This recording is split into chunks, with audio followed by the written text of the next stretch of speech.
Hello and welcome back to my YouTube channel. My name is Noah, and in this video I want to share two things. The first thing that I want to do is apologize, and the second thing that I would like to do is, of course, showcase a woodworking project that I have recently completed, which is, of course, this table that I am sitting at here today.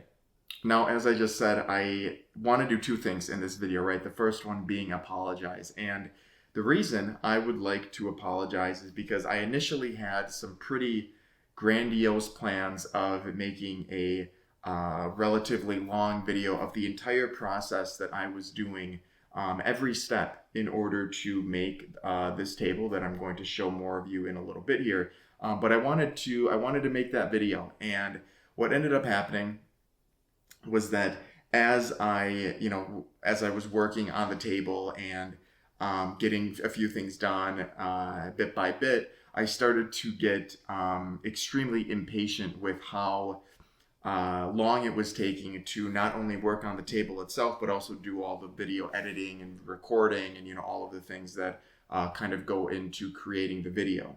And it got to the point where I was so sick of eating all of my meals sitting on a Home Depot bucket and a couple of boxes, which I'm hoping I have a picture that I can show you in this video. I was so sick of doing that for like 3 weeks that I just had to buckle down and finish the table. It just got to the point where doing all of the editing and back and forth from my camera to my computer and working on this project was just not something that I had the patience for. So I do not have the build video for this table, which is unfortunate because there were a lot of unique things that were really new to me at the time. There were mistakes, there were things that went right that I kind of wanted to showcase, but unfortunately I don't have.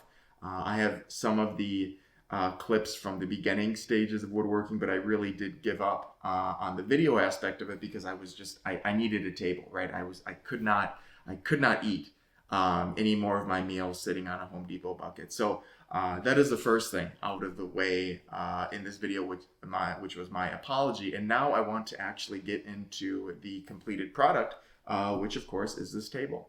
So before I showcase some of the elements of the table, I want to kind of get into the reason why I wanted to build one in the first place. And there is kind of an important lesson that I want to share in this video that I really learned after building this, and I'll get to that in just a little bit here. But the reason I wanted to make a table is, the main reason is because I've always wanted to make a table. I've never had the opportunity or the tools or the time or the knowledge to actually make a table like this. And this table is kind of modeled after a butcher block design. Certainly it's not perfect.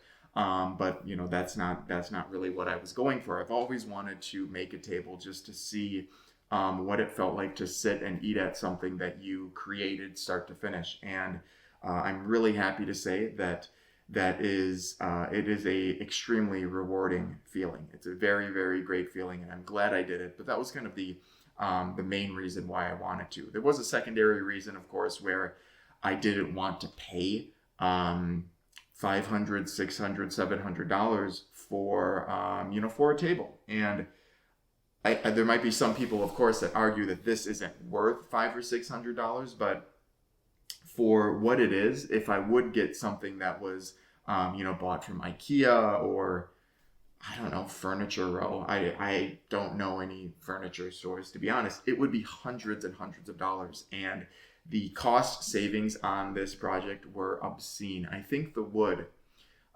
for this entire table, and I'm going to show you all of it in just a little bit, was like $150 for all of the wood. And obviously there's other things that kind of go into it, right? The screws and the glue and all of those other things. But generally speaking, you're going to save 60%, probably more, on these projects that you actually decide to do on your own. But now, of course, I want to get into a little bit of a walkthrough of the entire table. So here is the table in its entirety. This is a 6 foot by 3 foot Actually, I don't know. That's a good question. That doesn't look right. Um, I think it is a 6 foot table though. Actually, that doesn't look like 6 foot either. Maybe it's 7 feet. I can't remember.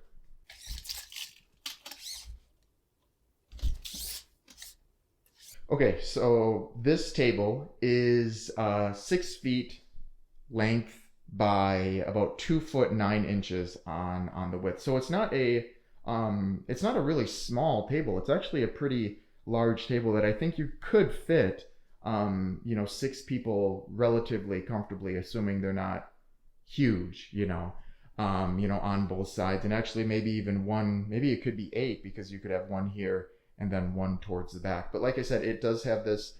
I wanted to go for a butcher block design because I've always kind of been a fan of that, and I wanted something heavy duty, right? I wanted something that was going to be last a long time. I certainly don't cut on it or anything like that, but I think it has a very distinct look. I think when you come into the house and the by extension the kitchen, I think it really does stand out.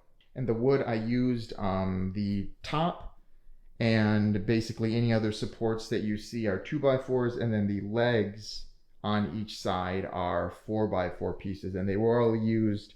I used the same stain and sealer for everything, and I think it does have a really a really clean look to it. Of course, it's not perfect, right? There are small gaps. There are dents in the kind of scuffs in the wood that I were kind of out of my control.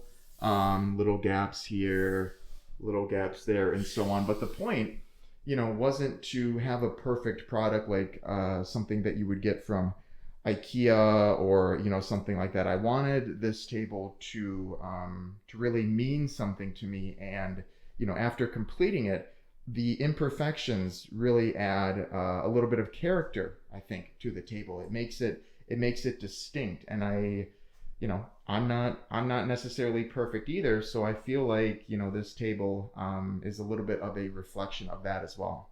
And you may have seen, I don't know why my toaster is on the ground, but you may have seen this kind of Scandinavian, pardon me, style bench. I did make this as well after I made the table. I wanted something, wanted kind of a cool chair.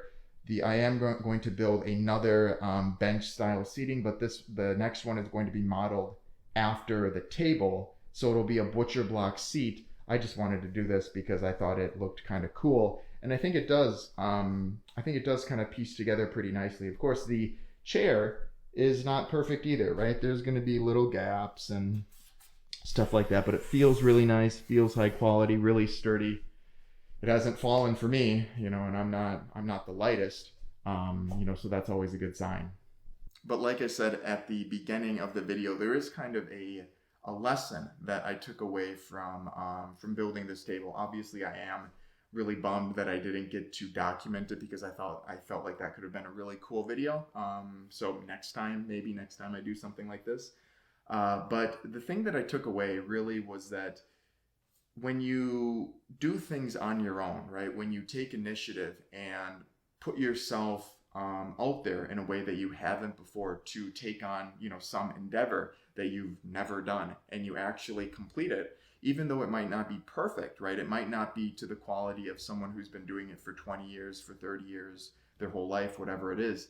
The sense of accomplishment is it's such a rewarding feeling that I feel like more of us should start taking initiative in more things that we do in life. I think nowadays there is kind of a service for everything.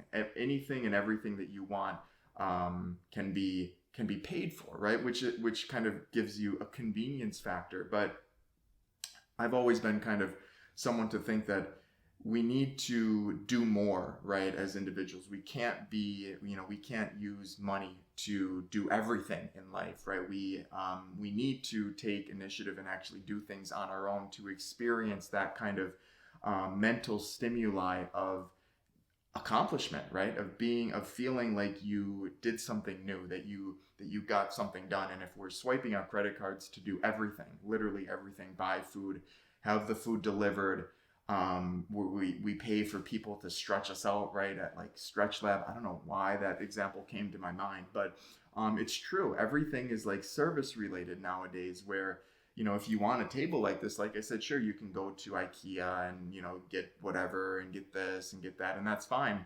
But there are two drawbacks to that. The first one, obviously, you're going to pay a premium, right? Like I said, this table, although the look of it isn't perfect, the quality, I mean, this thing, this will survive the next World War if we have one, and we might with the tariff stuff going on. But this thing is sturdy with the 4 heavy-duty 4x4 legs. I have reinforcements underneath that are connected to the tabletop and the legs as well. I mean, it's this thing feels like it came out of one of those stores, and it certainly is that weight too. This is a very, very heavy table, and I really did kind of strain myself putting it together, but I think it was worth it at the end of the day.